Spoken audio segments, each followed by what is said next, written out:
Bonjour. Bonjour à tous et bienvenue pour ce tarot pour les Vierges pour le mois d'avril 2019. On va vous rappeler encore une fois le principe.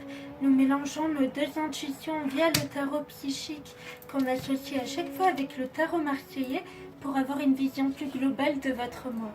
Nous commençons ce mois-ci d'avril avec la jolie carte de l'éveil.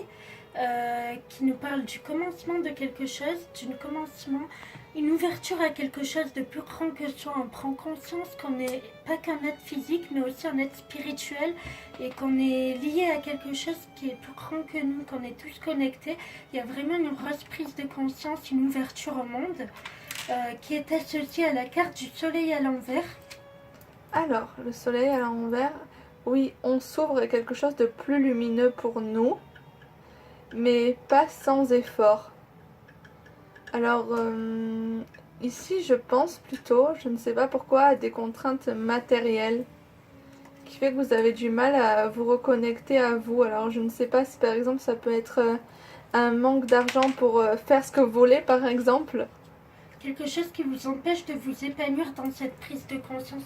Ça peut aussi être une prise de conscience douloureuse. Vous mettez à bas toutes vos croyances. Vous vous rendez compte que le monde n'est pas tel que vous l'avez toujours Oui, c'est imaginé. possible. Et c'est vrai que c'est un peu la nuit noire de l'âme. On l'a tous vécu après un éveil. Ce sentiment de fatalité, de désespoir, d'avoir perdu tous ses repères et d'être contre tout. C'est la mise en lumière de quelque chose qui nous déplaît. Ça peut être ça aussi. Voilà. C'est-à-dire qu'une prise de conscience, elle est toujours bénéfique, mais parfois elle n'est pas réjouissante. Elle est parfois même douloureuse. Ensuite, nous avons la carte du troisième œil, le centre énergétique qui se situe entre les deux yeux et qui est lié à l'intuition en fait. Et avec le chiffre 6, c'est le chiffre vraiment de l'harmonie. Ça va avec cette prise de conscience, on est plus connecté, on reçoit les signes de l'univers. Néanmoins, on a toujours le chariot à l'envers. Alors, le chariot à l'envers, vous avez une idée, mais vous avez du mal à la matérialiser. Vous voulez prendre les devants et mettre tout en œuvre pour aboutir dans votre projet, mais vous êtes bloqué, encore une fois, par quelque chose. Donc là, par exemple, on voit que c'est le troisième œil, donc vous prenez peut-être les mauvaises décisions. Peut-être que votre chakra du troisième œil n'est pas assez ouvert et que votre intuition n'est pas assez grande. Harmonisé et que ce dont vous prenez conscience ne vous plaît pas et que vous manquez. Voilà, justement, le 6 c'est l'harmonie, peut-être que c'est ce qui vous manque. Tout à fait. Dans votre compréhension du monde, dans votre nouvelle compréhension du monde. Ensuite, nous avons la carte de conflit mental.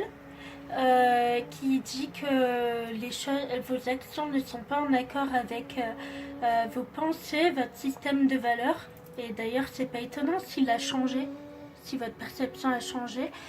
Donc il y a un conflit mental qui naît de là, du fait que vos actions ne sont pas en adéquation avec vos valeurs. Peut-être que vous tentez d'appliquer votre nouvelle spiritualité, par exemple, dans votre quotidien et que vous vous rendez compte que vous avez du mal à détecter les signes, c'est pas assez harmonisé.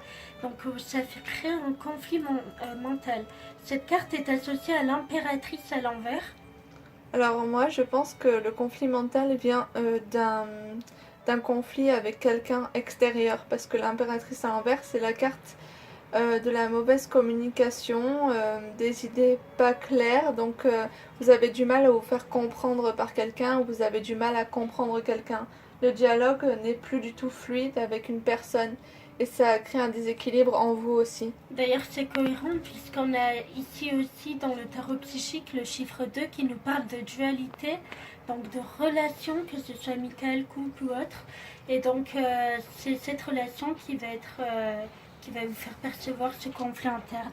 Ensuite, nous avons la carte du commencement d'une passion enflammée, c'est-à-dire que vous allez entamer un projet ou une relation nouvelle, où votre âme pourra vraiment s'épanouir, s'exprimer elle-même, se détacher du corps. Vous allez vraiment nourrir votre âme par cette phase.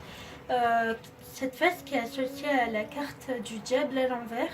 Ah oui, vous allez peut-être nourrir votre âme, mais justement, ça peut être un peu trop. Ça peut être une passion trop addictive et destructrice par la suite. Le diable à l'envers n'est pas du tout quelque chose de positif. Donc oui, forcément, dans les débuts d'une passion, on ne ressent que les positifs, mais que les côtés positifs, mais par la suite, c'est tout à fait autre chose. Donc énergétiquement, vous serez passionné, vous serez captivé, créatif, etc. Néanmoins, l'objet dans lequel vous mettez toute cette passion, tout cet enthousiasme n'est pas bénéfique pour vous forcément, ou du moins il doit être détourné de sa pratique. Il y a quelque chose qui fait qu'il est destructeur pour vous sur le long terme. Ensuite, nous avons la carte chakra racine. C'est notre ancrage à la terre, c'est notre... le chakra racine, c'est ce qui nous connecte, c'est les pieds sur terre, quoi.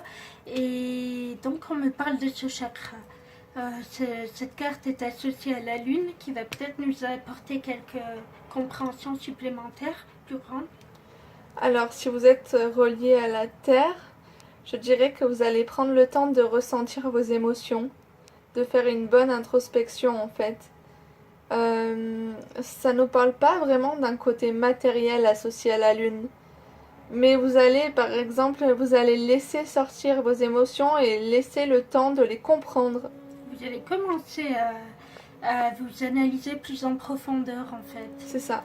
Vous serez plus vous êtes peut-être égaré trop dans la lune jusqu'à présent. Et donc là, vous allez vous rappeler que c'est qu'on est dans un corps physique pour vivre des expériences terrestres et que le corps physique importe autant que le corps spirituel. Tout à fait. Voilà, c'est notre interprétation des choses. Sur ce, on vous souhaite une très bonne journée et un très bon mois. Au revoir.